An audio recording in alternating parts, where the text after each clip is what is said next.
work in Wilmington and vice versa. So if what I say today doesn't work, that's okay as well.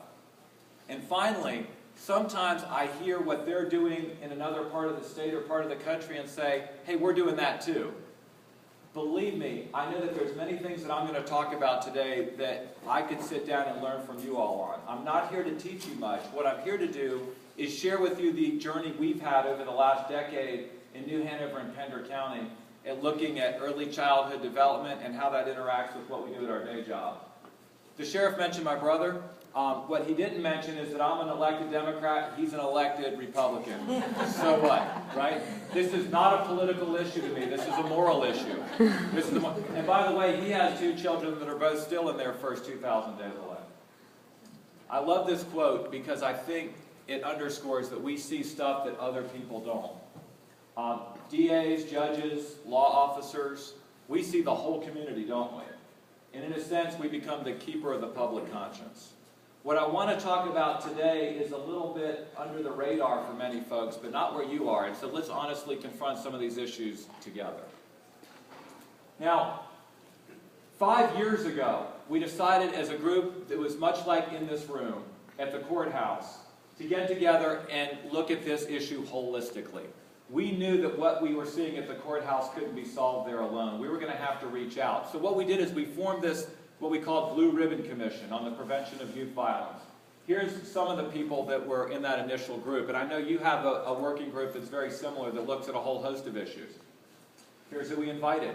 We invited first some of the funding sources, the city and county leaders who we knew were helping to fund the schools, after-school programs, things like that, and said, we'd like to start meeting on a monthly basis with you. We invited the school superintendent and a member of the school board and said, you have a seat at the table.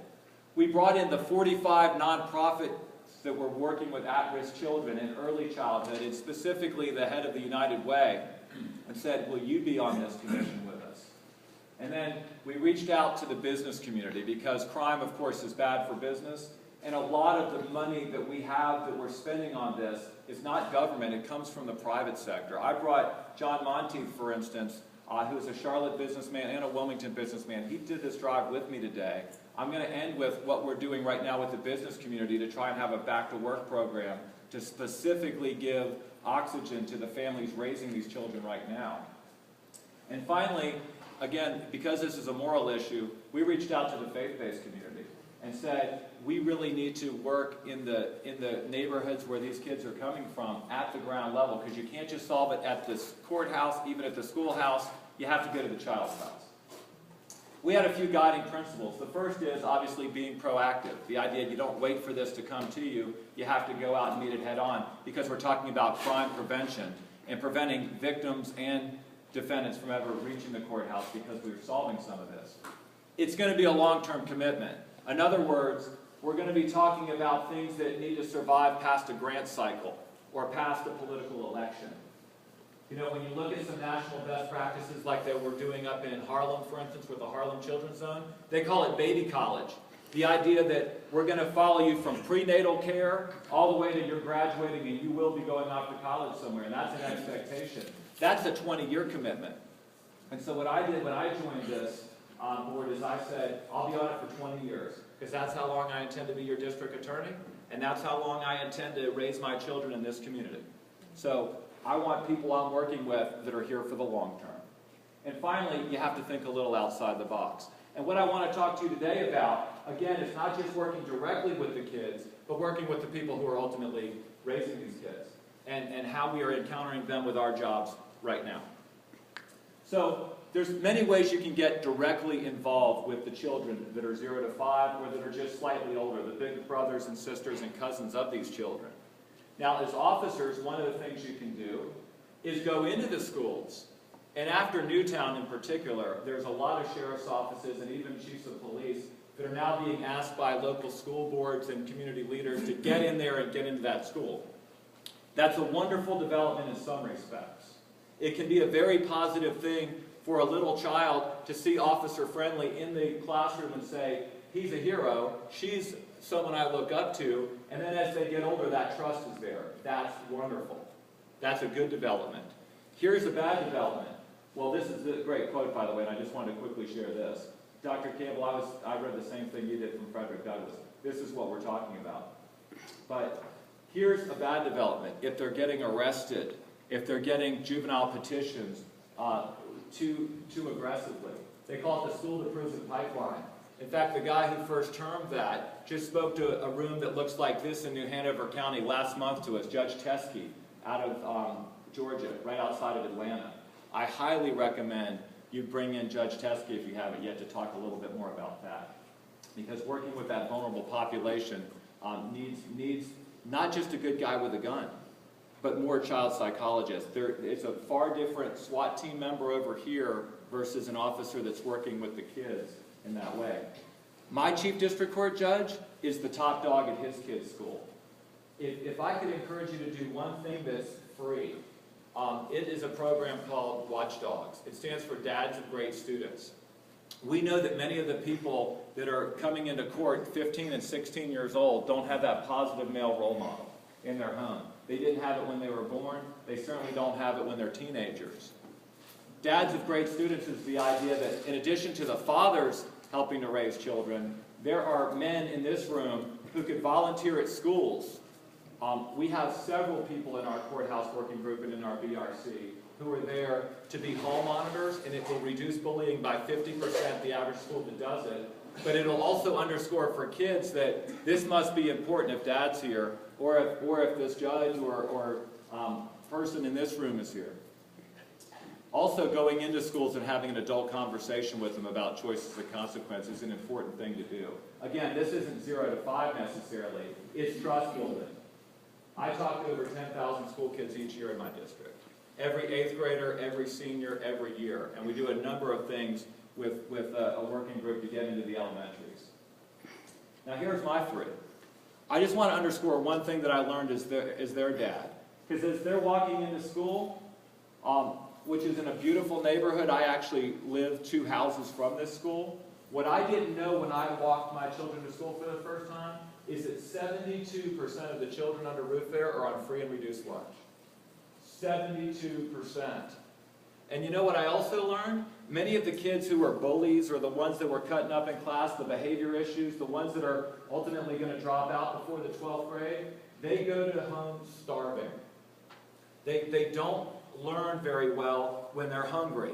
And Monday would roll around and the cafeteria ladies were making extra pasta in order to catch them up from that weekend. So what we started doing, because the sheriff and the chief and I have years handed out backpack supplies for this back to school program. I bet you do that here. Now we do it with food.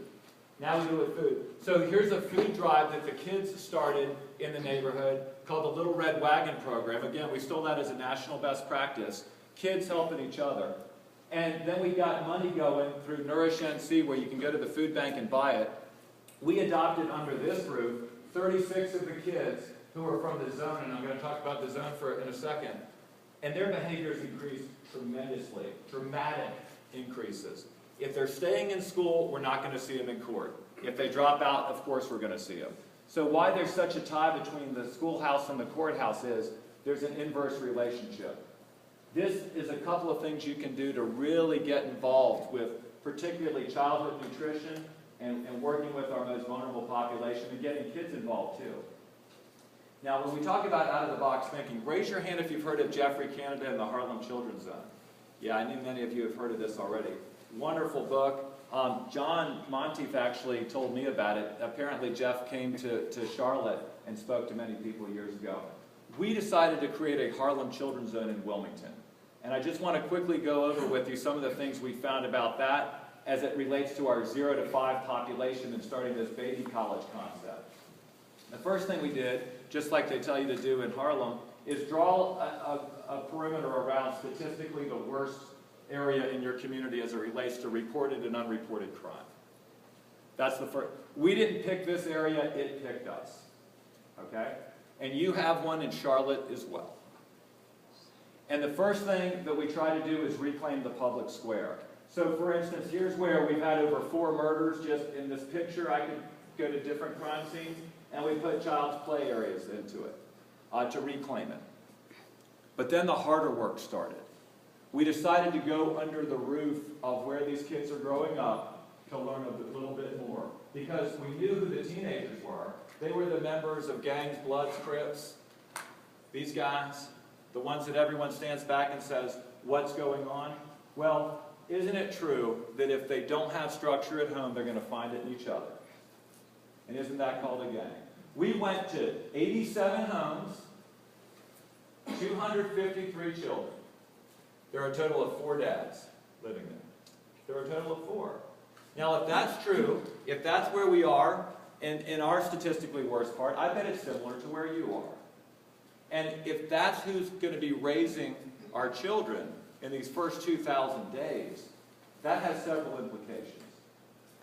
The first is that if we're going to reduce crime, we have to increase the graduation rate. I can tell you that 5 years into this journey, specifically with the Youth Enrichment Zone, and we're keeping very tight metrics on all of it, we've reduced crime by 28% with what we're talking about, and we've increased graduation by over 25%. That's happened because of our intentional focus, again, not on 15 and 16-year-olds, but on 4 and 5-year-olds. Talk about the achievement gap. You know, you heard a little bit about it from Dr. Campbell. The achievement gap doesn't start in 6th grade when people really focus on things in middle school, which is what we first started, which is a mistake that we made. Now, the achievement gap really